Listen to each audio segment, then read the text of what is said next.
I'm a closet fan of goofy golf games. Yeah. So things like Hot Shots Golf, Mario Golf, Outlaw Golf, Disney Golf, there's just something about these slightly unrealistic golfing simulators that just suck me in. I can't explain it. Although I'm kind of that way with many of the sports games that come out. Like I'm not exactly looking to play the next NBA 2K game the second it hits the market, but something like NBA Jam, yeah, I'm pretty much all over that shit.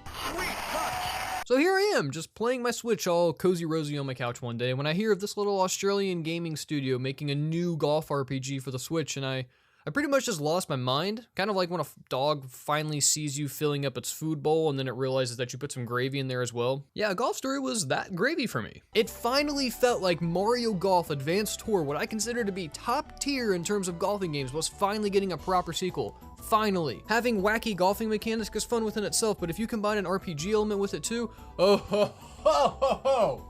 Son, let me tell you that I'm gonna be checking out your game and I'm probably gonna love it. So here we are. This is Golf Story, a game that kind of just came out of nowhere, and the crazy thing here is, there was really no build up to this, at all. Like, there was no trailer that released 4 years ago, and we had to just sit here and wait this entire time. There was no hype train to take off into the sunset as we sit and wait for pre-order bonuses to drop. No, it just got announced, and then it got released like a week later, which is really kind of rare nowadays because so many games rely on this period of hype building to help sell their games, and it's just really refreshing to go into a game knowing absolutely nothing about it aside from its genre. So enough of the babbling, let's just talk about the game. Golf Story very, very clearly takes its main inspiration from the Game Boy Advance Mario Golf and Mario Tennis games. Then it rips a ton more inspiration from 16-bit RPG fan favorite Earthbound, which is yet another game that I just outright adore with all of my heart and soul, and if I could, I'd probably legally make it my child. The game consists primarily of you doing little missions for people, helping out your fellow golfing comrades, and maybe playing a round of 9 holes here and there on their respective courses or in the world around you. And in true JRPG fashion, of course, your character's main house is plastered right in the center of the entire world. You basically join up with this golf club in order to eventually advance to the Pro Tour and win it. Now, you kind of have always had this childhood dream of doing this, and the game starts out with like a pretty basic storyline, but like any 16-bit RPG, it does unfold into something bigger than just that. And it is kind of weird and crazy where this game goes. Yeah, you're just going along doing standard things like helping clear out some moles off of one of the courses, and then all of a sudden you're killing an army of the undead run by this Sephiroth-looking motherfucker. Yeah, that makes sense. Golf Story really started picking up for me after the first hour, because you're essentially always just trying to prove yourself to the higher ups at the club, because they just don't seem to want to help you out or believe that you're actually a really good golfer, even though you're kicking everyone else's ass on the course. Which in my opinion is kind of a euphemism, and it's kind of ironic for how many of us feel in real life. Like, how many times can you count that someone else got recognition that you felt like you deserved? Mainly because you know, deep down, that you're better than them at the thing that they're being recognized for. I know I personally can definitely relate to that. But yeah, that overall just plays into this game's ironic sense of humor. Like, whoever did the writing for this game is bravo.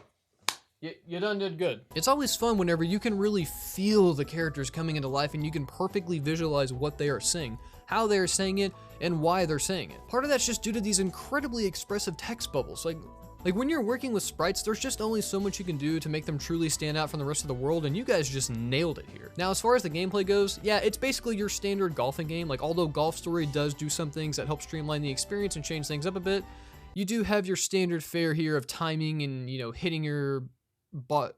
You do have your standard fare of timing and kind of rhythmic, like hitting your shot correctly on the spar, but you can also change where on the ball you would like to hit. You can change the way it lands and the spin. You can also put your hit into something called precision mode, which does allow you to shorten your stroke if you would like to. And on top of all those, you can gain experience points simply by playing golf and completing missions for others, and then you can upgrade your skills like power, accuracy, and some others I couldn't remember while typing out this trash bag of a script. So while many shots are about as basic as a pumpkin spice latte, there's actually quite a few times I found myself really lining up my shots and taking my time with it all. It's a fun blend of sometimes strategically placing the ball and sometimes just smashing the crap out of it and hoping for the best. I apply both of these strategies for sex as well.